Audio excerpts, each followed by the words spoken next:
Now, I want to talk about both teams. They're absolutely stacked from a talent perspective, but I'd like to get your take on the big men. Of course, Draymond Green, he's talked about how you taught him how to guard the post when he first arrived in the NBA, and also how to communicate on the defensive side of the ball. How important is he to the Warriors side, and how do you see him influencing the series? Yeah, Draymond Green's a motor for them. We know what the shooters are going to do. We know what Steph, Clay, and Jordan Poole are capable of. But Draymond's usually the guy that's getting the defensive rebound, and he's the motor that starts their fast break. So when he's locked in and focused and really trying to push the pace and the tempo and get the ball up the floor, they're a very, very dangerous team. And whenever he has those lines that are 8 points, 12 rebounds, 7 assists, 4 steals, 2 blocks, something like that, they're going to win. He affects the game in many different ways.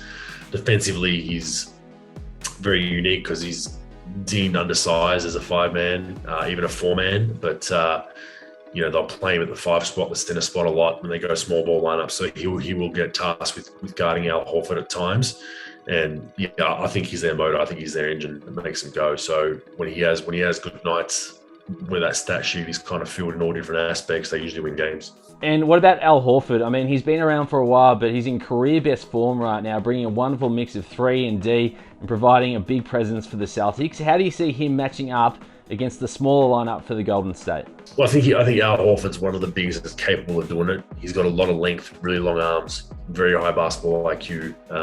He's similar to Draymond to the extent of what he means for Boston. I'm not saying he's the same as Draymond, but he kind of has those similar stat lines. If you look at a stat sheet, you'll have 10, 8, 5 assists, couple of blocks and steals. So he's that kind of intangibles guy. He doesn't need the ball, doesn't need touches. He's not going to pad if he doesn't have to take a shot for a whole half. And he's going to be influential for him on the defensive end. He can also switch 1 through 5 at times.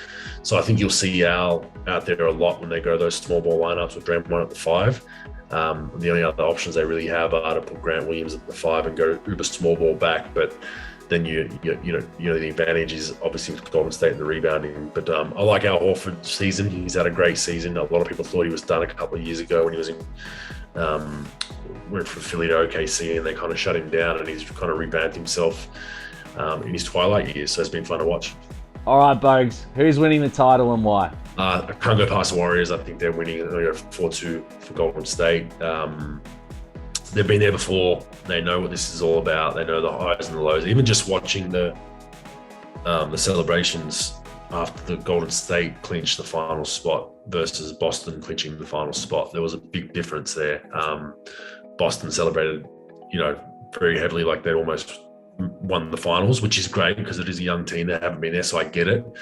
But Golden State celebrated, but you could kind of see we've been here before. We got to win one more. We've got a smile on our face. Great. It's great to be back in the finals. But so I think they're very business-like. They know what's ahead. And yeah, I think Boston are capable if they get hot, but I just like Golden State's depth, their toughness. They've got 4 or 5 guys in that squad that have been to the NBA finals numerous times. So I don't think you can teach experience in these situations.